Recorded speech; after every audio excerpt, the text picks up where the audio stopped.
Okay, so let's have another example of shear and moment equations and diagrams. And again, although we will use the equations, from end to end na lang ng segment, ng bawat segment ang gagamitin natin for the diagrams. So this is our sample problem number 4. We have here a cantilever beam with this fixed end at A, then free end sa C. Our load system or load diagram involves a uniformly distributed load with magnitude of 5 kilonewtons per meter and a concentrated load at C. And these are the distances between points for the segment. And again, we will compute for the reactions first. So I will temporarily remove the fixed support at A and replace with the reactions. So kapag fixed support, ang reactions nito involve X and Y components and a couple. So you need to review how you will compute for the reactions if there is a fixed support. So be very careful with the signs or the directions. Like for this one, ang resisting moment mo or yung couple which will resist the moments of all of your loads about A, ang lumabas ay counterclockwise na 180 kilonewton meter. And of course for RA, Y, it is upward 40. So it will just be the summation of all the vertical loads. In this case, you have 5 by 4, you have 20 downward, then another 20 downward for a total of 40 downward. So i-resist nitong 40 upward sa A.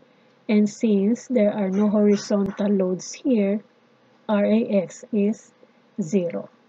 So we have two segments, AB and BC. So we will start with AB again. So imaginary cutting plane, measure it from A, and then I remove again the right side. So this is now the free body diagram of AB, and of course we need to get the equivalent single force of this rectangular load. So meron na tayong similar problem niyan sa previous samples natin. Kasi ganun ang kailangan gawin talaga if there is a distributed load, whether uniform yan or varying, para madali nating ma-add or subtract sa iba pang vertical forces na nasakop ng distance x. So again, to solve for the equivalent single force of this, so the magnitude na 5 is multiplied by the distance x. And also its location, which is x over 2, or midway lang yan nitong distance x kung saan ito naka-apply. So for the shear equation, we will sum up all the vertical forces to the left of the imaginary cutting plane. So we have 40 minus 5x. So diniretso ko na dito kasi I'm sure naman na alam nyo na kung paano ang ginagawa kapag nagsasum up ng vertical forces. So we just have RAY minus 5x. So diniretso ko na yung RAY as 40. So that this will be the shear equation for segment AB. And for the moment equation, yung 40, may moment arm na x. Yung 5x, may moment arm na x over 2. Hanggang dito. So we just sum up their moments. So we have 40x in clockwise direction, positive, 5x counterclockwise with moment arm of x over 2. So bakit may 180 tayo dito? Kasi dito sa segment, dito sa distance x, nasakop mo yung couple, which is also a moment na reaction mo dito sa A. And since it is counterclockwise, then that is minus 180. So again, ang summation ng moments mo to the left of this imaginary cutting plane includes everything na nasa left or nasakop ng x dahil yung couple, which is a reaction at A, ay nasama nung distance x na ito, then kasama yan sa summation ng moment. So you have 40 by x minus 5x by x over 2 minus 180. Then we simplify, and this will be the moment equation for AB, which is 40x minus 2.5x squared minus 180.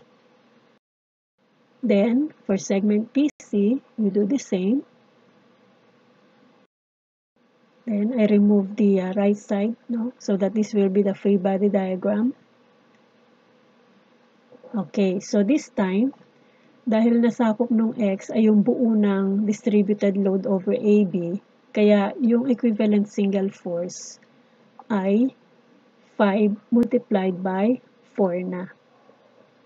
Again, with this imaginary cutting plane between B and C and distance x, nasakop na nito yung buong uniformly distributed load, kaya ang equivalent single force nito ay 5 kilonewtons per meter multiplied by 4, which is 20.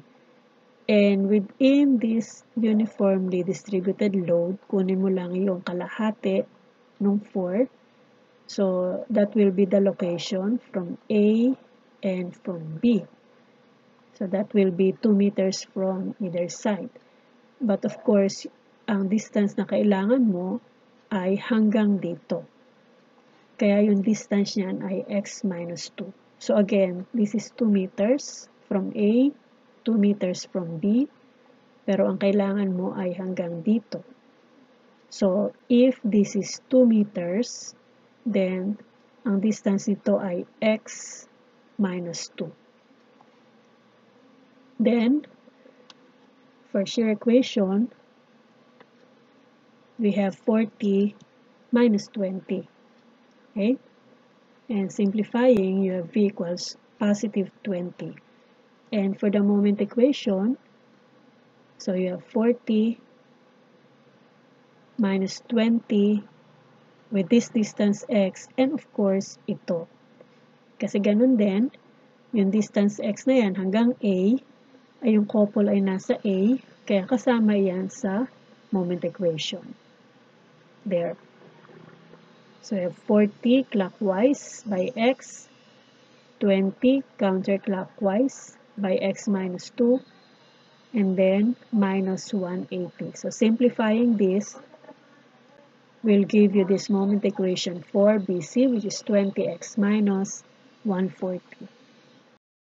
So, itabulate na ulit natin yung ordinates. So, again, from end to end na lang ng segment. So, that for segment AB, we have x equals 0 and x equals 4. So, using these equations, these are now the values of the shear and moment. And for segment BC, so ganun din. So by the way, ang limit natin for BC ay 4 to 7. Kasi yung BC natin is 3 meters ang distance. So with these equations and values of x, so these are the shear and moment values. So let us now plot.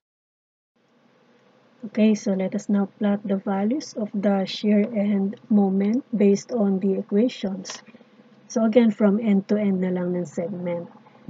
So we draw a line parallel to the beam. When x is 0, for segment AB, nandun tayo sa point A. So ang nakuha natin dyan ay positive 40. And then when x is 4, for segment AB pa rin, we have positive 20. When x is 4, sa segment BC naman, we still have 20. And when x is 7, nasa BC na pa rin tayo, then we still have positive 20. So when we connect this, we have to be very careful kasi pag tinignan natin, we will not have a horizontal line dito kasi from 40 tapos sa kabilang end 20. So, pwede mong pagbasihan itong load diagram. Dahil ito ay uniformly distributed load, ito ay horizontal line with 0 degree, kaya pagbaba mo sa shear, 1 degree yan. At kapag 1 degree ang line, straight line pa rin yan, pero naka-incline. Pwedeng inclined upward to the right, pwedeng inclined downward to the right. So, in this case, if you connect these two, it shows us that it is inclined downward to the right. So, straight line. And for this, dahil wala kang load dito, if you connect these two, obviously you will have a horizontal line. And for the moment diagram, when x is 0, we have negative 180. So, dahil anticipated ko na yung values ng moment, in-adjust ko na itong distance ng ating line para sa moment diagram. So, nilapit ko na ng konti dito. So, again, when x is 0, the moment is negative 180. So, you can also observe na this happens kasi may fixed support ka dyan at meron ka na agad dito na moment or couple. Unlike nung simply supported beam na kung mapapansin ninyo, when x is 0, na kung saan merong hinge, 0 ang moment. Pero dito, kahit may fixed support ka dyan, na nag-start ka sa moment dito, kailangan mag-close pa rin yan sa 0. So, when x is 4 for segment AB, so we have negative 60. And when x is 4 sa segment BC, we still have negative 60. And when x is 7 for segment BC, we have 0. Then, we will connect these two at saka yung negative 60 at 0. So again, you have to be very careful. Kagaya nito. So, ito, 1 degree. Kaya pagbaba dito, second degree na yan. At kapag second degree, carved line na ito. And ano dapat ang concavity nito? Is it concave upward or downward? So, tingnan mo yung kung anong nangyari doon sa shear diagram. So, dahil yung shear values mo between A and B ay decreasing. Kasi from 40, gradually decreasing to 20. So, based sa guideline, it is concave downward for the moment diagram. So that when you connect this and this, we have this curved line. So, curved line ito, which is concave downward. And for this segment, BC, dahil alam mo na this is 0 degree, dapat 1 degree dyan. So, if you connect negative 60 and 0, you have a straight line or a 1 degree line there.